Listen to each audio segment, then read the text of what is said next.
contato com o cientista político e professor da Fundação Getúlio Vargas, Cláudio Couto. Bom dia, Cláudio. Bom dia, Glauco. Como vai? Tudo bem? Bem é complicado mesmo. É um modo de dizer, né? A gente está tão acostumado com essa expressão, mas o contexto está péssimo. Infelizmente, né, virou mesmo uma pergunta retórica, porque ninguém consegue ficar bem dentro desse cenário que a gente vive. E ontem, né, Cláudio, nós tivemos aí o anúncio de um recorde de mortes, né, 1.726 óbitos em 24 horas decorrentes da Covid-19, a Fiocruz avisando que houve um agravamento simultâneo de diversos indicadores, como crescimento do número de casos graves, testes positivos, sobrecargas de hospitais, e é impossível a gente falar hoje de políticas dissociado justamente dessa crise sanitária, que é a maior crise sanitária do Brasil no século XXI, uma das maiores da história. Como é que você vê o cenário político dentro desse quadro de crise, Cláudio? Hoje, inclusive, né, ainda pela manhã, mas principalmente ontem à noite, a gente via ali impeachment ou morte, uma hashtag ali entre os trending topics do Twitter. Como é que você vê não só essa questão do impeachment, da possibilidade do impeachment, mas também o quadro político como um todo nessa crise? Olha, primeiro, acho que do ponto de vista do impeachment, vamos começar por esse ponto, a gente não tem nenhum problema formal. Todas as condições para o pedido de impeachment do presidente da República estão dadas, ele já cometeu inúmeros crimes de responsabilidade, pode escolher qual quer usar, né? Pode até usar no atacado, porque são realmente vários crimes de responsabilidade, inclusive essa sabotagem cotidiana que o presidente da República faz com relação ao combate à pandemia. Em vez dele ajudar o país a sair dessa crise, em vez dele se coordenar com estados e municípios, ele na realidade rema contra e tenta, ao se eximir das suas responsabilidades, transferir a responsabilidade para os governadores e prefeitos, né? A questão talvez mais dramática disso foi a declaração do presidente da República relativa ao auxílio emergencial, dizendo, olha, se alguém tomar providências aí para fechar as atividades econômicas no seu estado, então que arque com auxílio emergencial. Como se isso fosse possível, como se na realidade não dependesse do governo federal, que detém a autoridade monetária, portanto pode, se preciso for, emitir moeda para poder ter os recursos necessários para isso e se endividar, tomar essa providência. Os estados não têm meios para isso, nem os municípios. Então, na realidade, não só é demagogia, mas é sabotagem mesmo. Então, eu creio que condições de impeachment estão dadas. E dentro desse mesmo contexto, o que a gente vê hoje é um conflito aberto, mais uma vez, na verdade ele não é novo, ele apenas tem uma nova rodada de recrudescimento, um conflito aberto entre o governo federal e os governos subnacionais, estados e municípios. Por conta exatamente disso que eu acabei de apontar. Enquanto prefeitos e governadores estão se dando conta do cataclisma que nós estamos vivendo, da situação terrível que nós estamos vivendo, e tentam tomar providências, o presidente da República vai no sentido oposto, ele nega a gravidade da pandemia. Eu diria que Bolsonaro, por conta disso, ele claramente já pode ser colocado ao lado aí dos grandes vilões da história política da humanidade, aqueles que provocaram morticínios de seu povo. Ele não o faz, digamos, de forma ativa, no sentido de, digamos, mandar tropas para matarem as pessoas, mas ele as deixa morrer. Ele, na realidade, produz políticas públicas, ou melhor, ele sabota a produção de políticas públicas. É a política, no sentido do jogo, contra as políticas públicas, no sentido de ações do governo para resolver problemas da sociedade. O presidente vai contra isso o tempo inteiro. Agora, quando a gente vê isso, né, o resultado, na verdade, da eleição de 2018, Bolsonaro foi eleito com um discurso forte antipolítica. Hoje a gente vê aí, como você destacou, na verdade, sinais de perversidade mesmo, né, em relação a essa estratégia usada na crise sanitária, que é a estratégia da imunidade coletiva, que todo mundo, o mundo inteiro já viu que não dá certo, né, até porque existe possibilidade de reinfecção e isso causa muitas mortes de qualquer forma, mas a gente tem aí, se fosse um filme de terror, Cláudio, a gente sabe quem é o personagem principal, mas tem um elenco de coadjuvantes. Muita gente que foi eleita ali em 2018 com o mesmo discurso antipolítica, hoje se mostra aí pouco competente para lidar com a crise. A gente sabe que governadores de estado têm aí muita dificuldade com o presidente trabalhando contra, mas também existem aí algumas ações e também omissões que acabam piorando. E eu fico pensando nessa questão do impeachment também. As bancadas, elas têm uma influência muito forte, politicamente falando, dos governadores governadores. Não era o caso, então, dos governadores justamente se unirem, não só para coordenar ações de combate à pandemia, mas também para procurar aí criar as condições políticas para esse impeachment? Eu acredito que sim, porque na realidade eles estão sendo o tempo inteiro atacados pelo governo federal, né? E eles são também autoridades eleitas, eles têm representação popular, né? Então não estão ali à toa. Eu acho que os governadores deveriam mudar de posição, né? Porque estamos numa situação em que o conflito federativo se tornou um conflito de tentativa por parte do governo federal de usurpação das prerrogativas dos estados e dos municípios. Você veja o que ele faz, ele abdica de fazer o que é o seu dever, e aí sabota as ações que os outros governos têm autonomia para promover. E aí, no fim das contas, o que ele diz é o seguinte: ou vocês se submetem à minha vontade, aos meus caprichos, ou vocês, na realidade, que se virem e façam o que vocês conseguirem fazer com seus meios próprios, que não são meios suficientes e nem são os meios indicados pela Constituição para resolver esse conjunto de problemas. É essa a situação que a gente está. A gente tem, no sentido próprio da palavra, não só na força de expressão, um desgoverno, né? Porque é um governo que, na realidade, atua no sentido oposto ao que deveria ser um governo, que é quem dá direção, quem coordena, quem toma providências. A gente tem um governo que é totalmente oposto. Eu acho que ele, além de prevaricar, dele deixar de cumprir as suas obrigações, ele faz mais do que isso, ele ultrapassa esse ponto, ele prejudica os que tentam tomar. Então, se governadores e prefeitos que são parte interessada não fizerem nada, a gente tem um problema, né? Porque, afinal de contas, eles têm poder político, inclusive, importante para mobilizar as bases sociais nos seus estados. Né? Claro que você pode ter governadores mais populares, menos populares, mas eles são lideranças políticas importantes, eles e os prefeitos. Então, eu acho que governadores e prefeitos precisam se mobilizar nessa direção. Agora, quando a gente pensa nesse novo contexto, né, da guerra política brasileira, um cenário bastante distinto do que a gente tinha há alguns anos, eu lembro que teve um ministro do STF que numa sessão da corte uma vez disse que às vezes tomava a decisão olhando para o que o jornal ia dar no dia seguinte, mas parece que hoje muitos políticos se movimentam vendo o que as redes sociais estão dizendo naquele momento. Eu lembro aqui, por exemplo, que na semana passada, quando o governador João Dória anunciou o que ele chamou de toque de restrições, ele via ali o que estava saindo e corrigia, entre aspas, títulos da mídia tradicional, dizendo: olha, a Folha de São Paulo colocou aqui que é lockdown, não é lockdown. Aí colocou aqui tal veículo que é toque de recolher, não é toque de recolher. A preocupação dele era não associar a própria imagem a lockdown, a uma medida mais restritiva, mas a gente sabe que infelizmente a realidade vai acabar se impondo e outras medidas terão que ser tomadas. Mas o que eu queria perguntar, Cláudio, é o seguinte: qual a influência hoje dessa mobilização das redes, dessa base bolsonarista na própria tomada de decisões importantes de governos estaduais, de prefeituras, também de parlamentares? Até porque é uma mobilização que, por conta dos robôs, ela parece muito maior do que ela é de fato. Então, como você analisa esse ator político diferente que surgiu nesses últimos anos, Cláudio? Olha, Glauco, nós tínhamos, enfim, historicamente, o que se chama de opinião pública, né, que se compunha, em boa medida, pela imprensa tradicional, né, tanto que às vezes se chamava opinião pública de opinião publicada. E as redes sociais, elas produziram um novo fenômeno que eu chamaria aqui de uma subopinião pública. Porque a gente não está falando de atores que individualmente têm a mesma importância, digamos, que um grande colunista de jornal, os editorialistas, aqueles que pautam, né, as grandes notícias na TV, no rádio, mas a gente está falando de um agregado de atores que, por esse efeito cumulativo, acabam produzindo realmente efeitos de onda e de uma percepção muito generalizada de que seria uma opinião difundida na sociedade e que acaba, evidentemente, fazendo com que os atores políticos, como governadores, prefeitos e, claro, o governo federal também, esse, inclusive, é o que mais usa desse tipo de artifício, né, que eles se pautem, em boa medida, pelas reações, pelo termômetro, podemos assim dizer, das redes sociais. Né? É claro que, digamos, responsabilidades de governo vêm à frente disso. O caso do governador Dória, que você mencionou há pouco. O governador Dória, você pode dizer, ele é um demagogo marqueteiro, então ele vai agir assim o tempo inteiro.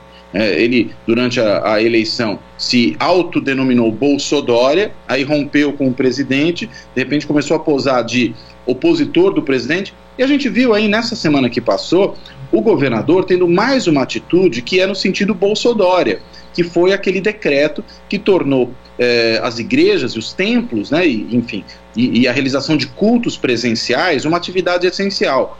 Quando ele faz isso, ele tenta justamente se aproximar daquela que é a base eleitoral mais importante do bolsonarismo, que são os evangélicos, né? E aí ele volta a ser o Bolsodória. Eu diria, ele não faz isso só pelas redes sociais. É claro que há também um elemento aí de redes sociais. Ele faz isso, eu diria, para as redes sociais, mas também para um eleitorado que, no fim das contas, ele quer agradar não porque a sua ação é a ação que o governo deveria tomar, mas porque a ação que ele acha, pelo menos, e não é à toa que ele fez lá um evento de lançamento ou de pré-lançamento do decreto, que era na véspera da edição oficial do decreto, né? Um evento de marketing cercado ali de lideranças de igrejas e tudo mais, todo mundo batendo palma para o decreto. Na realidade, um ato demagógico, né, que não condiz com aquilo que são deveres de um governador de estado, ainda mais num cenário de pandemia, num cenário de catástrofe, que é isso que nós estamos vivendo. Mas, enfim, a gente está falando, na realidade, de políticos, pelo menos uma parte deles, é evidente que não são todos, que se orientam por essa ideia de criar uma imagem, criar uma fantasia no mundo virtual que não condiz com aquilo que é necessário fazer no mundo real. Agora, saindo da classe política, a gente já tem essa questão não só do impeachment, mas de como o governo e os governos deveriam lidar em relação à pandemia. Existe quase um consenso científico sobre as medidas que deveriam ser tomadas. E quando a gente olha para a sociedade civil, a gente vê aí comportamentos distintos. Movimentos sociais, diversas entidades já foram à Câmara dos Deputados apresentar pedidos de impeachment fundamentados, mas a gente tem também uma parte da elite econômico-financeira que dá de ombros, né? E algumas associações, entidades de classe, indo contra medidas mais restritivas, dando apoio na prática ao discurso do governo. Como é que você vê o comportamento da sociedade civil nesse momento de crise sanitária, Cláudio? Olha, eu creio que é um comportamento, em boa medida, contraditório com aquilo que se espera também da responsabilidade dos atores da sociedade civil. Mas eu diria, a gente vive um problema grave de coordenação. É uma situação em que cada um rema para um lado e aí, consequentemente, todos acabam afundando. É essa situação que nós estamos vivendo. Empresários, lideranças de organizações sociais, todos, na realidade, precisariam, de alguma forma, dialogar e perceber que um momento como esse é um momento em que é necessário articular forças. Isso não obriga ninguém a abrir mão das suas posições políticas, das suas preferências, das suas estratégias de longo prazo. Mas é uma situação momentânea que realmente requer um certo tipo de articulação e, às vezes, abrir mão dos ganhos imediatos em prol de ganhos futuros. Agora, a gente tem um problema grave, né? Você veja aí a questão do auxílio emergencial. É compreensível que, digamos, um pequeno empresário que tem lá um restaurante, um bar que vai fechar e vai falir por causa disso, ele se desespere nessa situação. Agora, o que competiria ao governo federal, nesse caso, fazer? Injetar recursos na economia para minimizar os efeitos econômicos das medidas sanitárias. Mas ele não faz isso. Ele, na realidade, entende que a maneira de evitar os efeitos econômicos é mantendo tudo aberto, é fazendo as pessoas morrerem todos os dias, dando suas vidas em prol do quê? Em prol da atividade econômica, mesmo numa situação em que a atividade econômica não pode funcionar por uma questão de sobrevivência biológica e não sobrevivência econômica. Então, é essa a situação que nós estamos vivendo, e aí eu diria, nessa falta de rumo que tem o país em função do despreparo e do descompromisso do governo federal, nós temos os atores sociais, cada um tentando pegar o seu, cada um tentando resolver o seu problema. Mas isso não significa que eles também não deveriam agir de uma outra forma. E aí a gente está falando do dever ser e não do ser, né? Ou seja, competiria, por exemplo, associações de classe do setor empresarial, né, forçar o governo a um posicionamento mais responsável e não a simplesmente atender, de novo, de forma demagógica, aos seus interesses econômicos imediatos, porque não é isso que vai resolver. E pior, né, Cláudio, que às vezes esses setores vão contra os próprios interesses, porque nessa questão que você toca do auxílio emergencial, por exemplo, diversos estudos, levantamentos de dados mostram aí a importância que o auxílio emergencial teve para a economia não ter uma derrocada ainda maior, principalmente ali no segundo semestre de 2020, né? Quer dizer, a volta do auxílio emergencial não deveria ser só uma bandeira de movimentos sociais, de alguns partidos, de sindicatos, de algumas entidades, mas deveria ser também do setor empresarial brasileiro. E a gente não vê isso, é algo impressionante. Dá tiro no pé de uma forma explícita, Cláudio. Parece que é incapaz de perceber a importância das políticas públicas, né? Acha que tudo se resolve como um problema de esfera privada. Que é um pouco a percepção também do presidente da República, né? Por isso que nós não temos políticas públicas condizentes com a necessidade do país no nível federal. Porque o presidente opera segundo uma lógica de que a liberdade é, na realidade, cada um fazer aquilo que bem entende, e não as pessoas atuarem como sociedade, atuarem como uma coletividade organizada. Me parece que esse é o grande problema. Agora, desse ponto de vista, ele compartilha essa perspectiva com uma boa parte do meio empresarial, que ao achar que as coisas funcionam assim também, acha o seguinte: olha, basta deixar eu abrir meu negócio que tudo vai bem. E a gente sabe que não é assim, porque não é esse o contexto. A gente não está vivendo um contexto de normalidade. Nós estamos vivendo uma situação que requer medidas extraordinárias.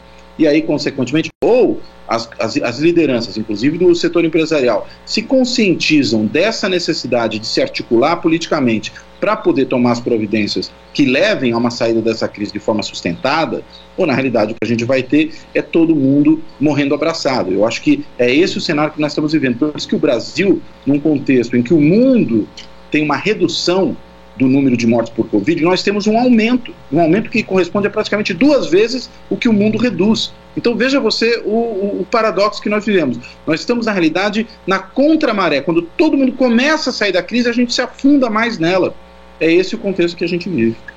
E, na verdade, isso mostra como era retórica aquela pergunta inicial na nossa conversa.